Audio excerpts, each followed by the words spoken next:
La coalition des forces patriotiques menée par Moussa Mara et Oumar Maliko, Moussa Sinko, qui prétend défendre la constitution et la démocratie, c'est une schizophrénie.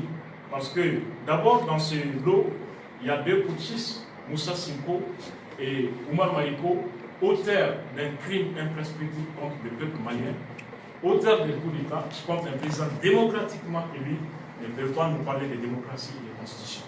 Le deuxième front, et d'ailleurs dans leur dernière conférence, ils passent des messages comme quoi une transition au Mali, renverser le président et retirer le permis au chauffeur, c'est-à-dire le président, parce qu'il a échoué, un président qui est en début de son mandat.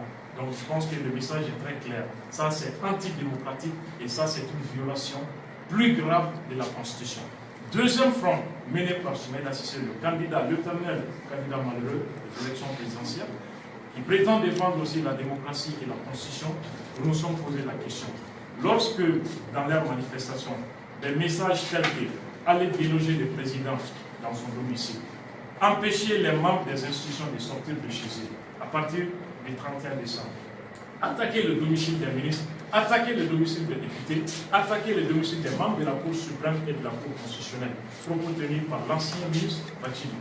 Nous pensons que cela est tout sauf la démocratie. Cela est guidé par tout sauf un quelconque souci de défense de la Constitution. C'est pourquoi nous demandons au procureur de s'autosaisir de cette affaire et de poursuivre l'auteur de ces propos, l'ex-ministre Mohamed Ali Bachili, pour incitation à la haine et à la violence contre les institutions de la République. Donc c'était pour partager ces messages avec les hommes des médias que nous avons invité à cette conférence de presse.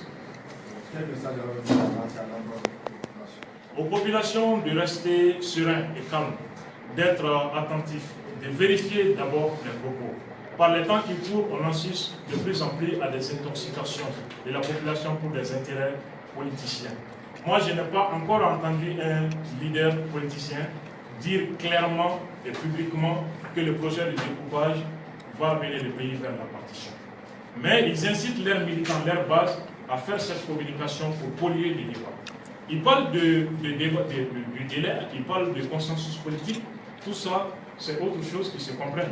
Donc, s'il faut un consensus politique et un délai est requis pour aller vers le découpage territorial, il faut dire ça clairement, que d'aller intoxiquer les gens, dire que le projet renferme un projet de partition du pays, ça n'a rien à voir avec une telle chose. Donc, je demande aux populations d'être vigilantes, d'être sages et de suivre attentivement, avec discernement et raison, les propos qui seront véhiculés, même dans les jours à venir. Merci. Abdoulaye, journaliste.